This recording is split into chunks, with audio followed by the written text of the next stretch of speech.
Football যেমন সমর্থকের কাছে একটি আবেগের নাম, ঠিক একইভাবে ফুটবলকে বাঁচিয়ে রাখে এই সমর্থকেরাই। তবে এই ভক্ত অনুরাগীদের নিয়ে এবার বিপাকে পড়তে হচ্ছে বর্তমান বিশ্ব চ্যাম্পিয়ন আর্জেন্টিনাকে।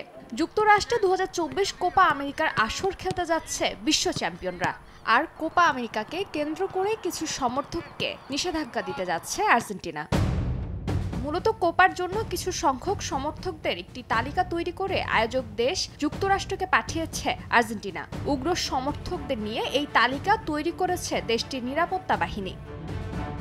এই বছর বেশ কিছু আন্তর্জাতিক ইভেন্ট আয়োজন করতে যাচ্ছে যুক্তরাষ্ট্র। এর ভেতর ফুটবলের সঙ্গে ক্রিকেট ইভেন্টও রয়েছে। সেই কারণে নিরাপত্তা ব্যবস্থা ঠিক রাখতে বেশ কিছু পদক্ষেপ হাতে নিয়েছে দেশটির জাস্টিস অ্যান্ড হোমল্যান্ড সিকিউরিটি বিভাগ।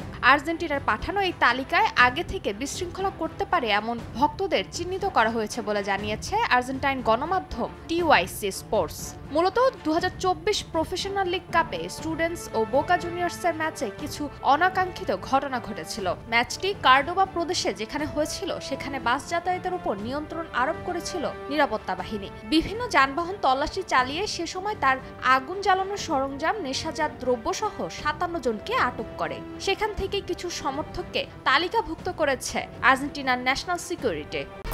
1, 2, 3 ঢাকায় জমি জিতে নিন 100% ক্যাশব্যাক সহ 20 কোটি টাকার পুরস্কার। আমরা যুক্তরাষ্ট্র সরকারকে নিরাপত্তা নিশ্চিত করার জন্য তথ্য সরবরাহ করতে রাজি হয়েছি, যেখানে মাঠে উগ্র আচরণ করা দর্শকদের ফুটবল স্টেডিয়ামে প্রবেশ থেকে বিরত রাখার জন্য কাজ করা হচ্ছে, যেন তাদেরকেও পুরো আসর চলাকালে সেখানে যেতে না পারে।